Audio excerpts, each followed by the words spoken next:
13.13 miles, 8 minutes, 8 seconds per mile in the Pegasus 35 Shield. This was my first long run in the Shield, and today's weather was in the 30s, so below freezing when I started, and we had a lot of wet areas. A lot of the wind had been pushing the waves to have water all over the trail, and so lots of wet stuff to test out the Shields in.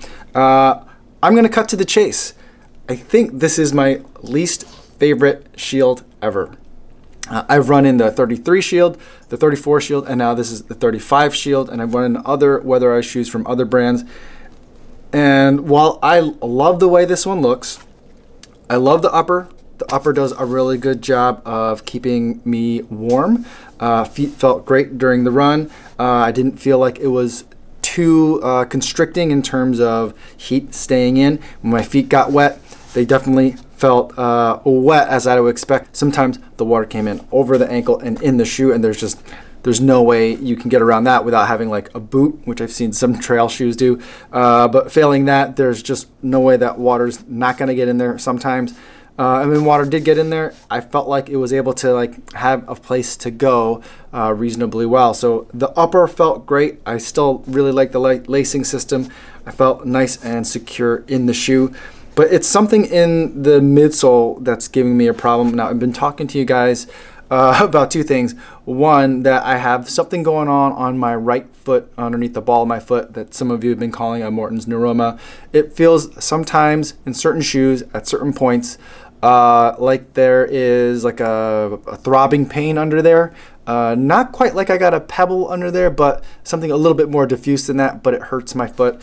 And number two, I'm in between marathons. I ran the Chicago Marathon 2 weeks ago, Indianapolis Marathon coming up in another 2 weeks, so I'm about to start the taper. This was probably my last long run before that marathon, so probably not the best time for me to be reviewing shoes. But with that said, I took the shoe out for a long run. I just wanted to give you guys my thoughts. The traction on the shoe in terms of the new outsole pattern felt really good. I went through a lot of wet stuff today, and we're at the freezing point now, and so things are getting a little bit dicey along the beach in the sand anyway.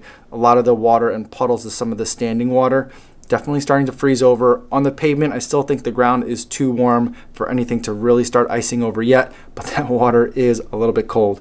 And this new tread pattern, we've gone to the triangles that are much more tightly packed than the pentagons from previous Shields. This all seems to be working really well. But I suspect it's because of the difference in the outsole pattern. I don't know if it's a denser rubber or if it's just thicker, but it just feels like this is a less soft shoe. I mentioned before in earlier reviews of this Pegasus 35 is that it almost felt as if there isn't any Zoom Air in this for some reason. And I've definitely had to go back and check and read up on it and make sure that they are saying that there's Zoom Air, and it says there's Zoom at least on the side. Not that that means too much for Nike, but there is supposed to be Zoom Air in this, and in the forefoot, I don't really feel like it's in there. It's just less soft, and I think it's because of this different outsole pattern. And so for me today, my right foot started acting up around mile 5. It went away. It just started to bother me, and it went away really quick. Then at mile 10, probably about mile 10 and a half, all the way through the rest of the run, it was bothering me like crazy, to the extent that I had to pull back a little bit. And looking at the splits, my times after that go from a little bit under 8 minutes per mile to like 8.5. And so not that I was racing or really worried about pace today. I just wanted to get in a long run, especially in these shoes since it was nice and cold.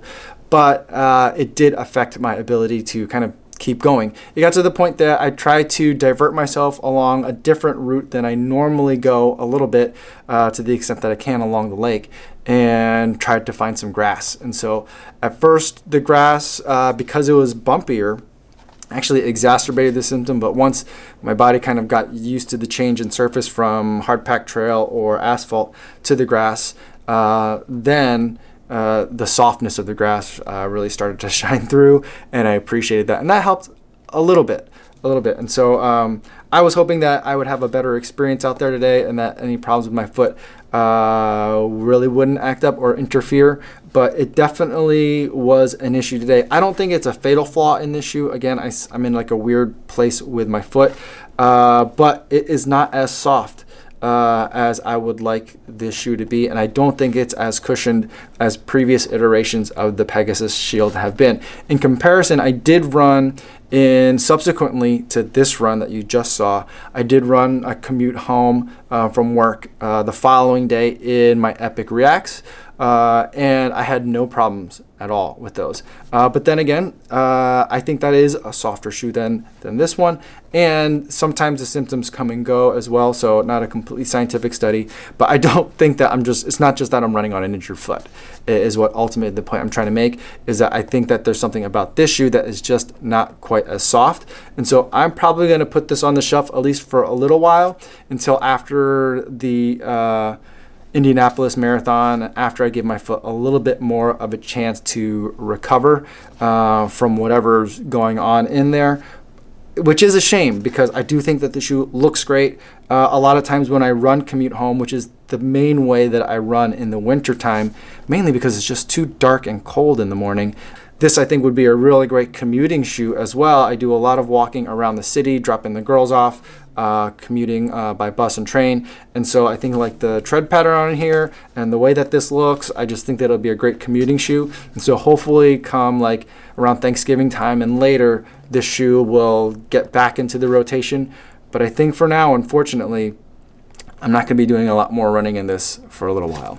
That's all I have to say about the Nike Pegasus 35 Shield. If you have any questions about it, feel free to leave them in the comments. But before I go, I want to talk about today's charity runner. Today we're going to talk about Christopher. He's going to be running the Houston Marathon in 2019. He's raising money for lupus. He's done this before. He ran this year in 2018. He ran the Houston Marathon, also raising money for lupus. And I think even before that, he ran the Houston Half Marathon. So his efforts continue, and he's definitely building and getting stronger. And so if you want to donate, or if you want to learn more about his fundraising efforts, I'll post a link in the description. I've already put a 5 on it, and I would highly appreciate it if you would consider donating to his cause as well. That's all I have for today. Thanks so much for watching today's video, and I'll see you guys tomorrow. Yo, what's going on?